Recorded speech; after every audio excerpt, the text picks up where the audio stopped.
જ્યાં બેઠા છો ને ત્યાંથી જીવન શરૂ થાય. થોડો ફેરફાર કરીને સમજજો પ્લીઝ.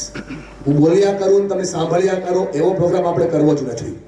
આપણે એ પ્રોગ્રામ કરીએ જેમાં મારે પણ બોલવાનું હોય અને તમારા લોકોને પણ બોલવાનું. 4-5 લોકો બોલ્યા, અભિનંદન.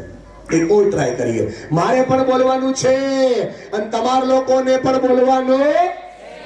વાહ, તમે ભાઈ બોલ્યા વાતાજી, પણ તમારો છોકરો નો બોલ્યો, મતલબ પરીક્ષા તમારે આપવાની છે. એક ઓર ટ્રાય કરીએ. મારે પણ બોલવાનું છે અને તમારા લોકોને પણ બોલવાનું. હજી પેલા બેને ખાલી મોઢું હલાવ્યું. અમુક લોકો ઘરેથી નક્કી કરીને આવ્યા છે જાડિયા તો રાડો નાખવી એટલી નાખ. અમે નહીં બોલીએ, જેમ કે અહીંયા આમ હાવા જ છે. હાવ એક ઓર ટ્રાય કરીએ. મારે પણ બોલવાનું છે અને તમારા લોકોને પણ બોલવાનું. હજી 75% પહોંચ્યું છે ભાઈ. આપણે જેના માટે આવ્યા છીએ બાળકો માટે થોડા ખુલીને બોલીએ. જે બાળકો બેઠા છે પોતાની પરીક્ષા માટે ખુલીને બોલીએ. મારે પણ બોલવાનું છે અને તમારા લોકોને પણ બોલવાનું. કમલેશભાઈ, આ 5મી વારે અવાજ આવ્યો ને, એ અવાજ જો પહેલી વારે આવી જાય ને, દુનિયાનું કોઈ બાળક પરીક્ષામાં ફેલ ન થાય.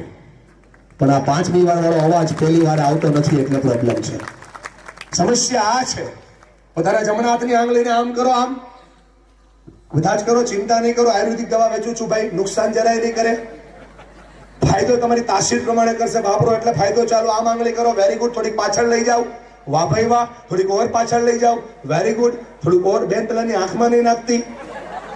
થોડાક ઓર પાછળ લઈ જાઓ, વેરી ગુડ. થોડીક હજી લઈ જાઓ, સ્ટોપ કરો, સ્ટોપ. આગળ લાવો. પૂછો તમારી જ આંગળી છે? તમારી જ છે?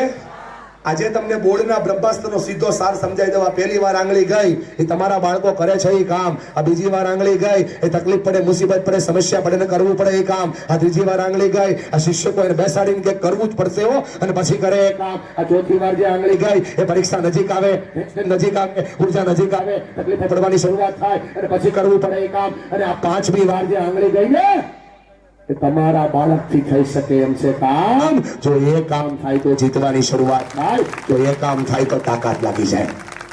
અને થતું એટલે સમસ્યા થઈ રહી છે. થોડો ફેરફાર કરવો પડશે ભાઈબંધ.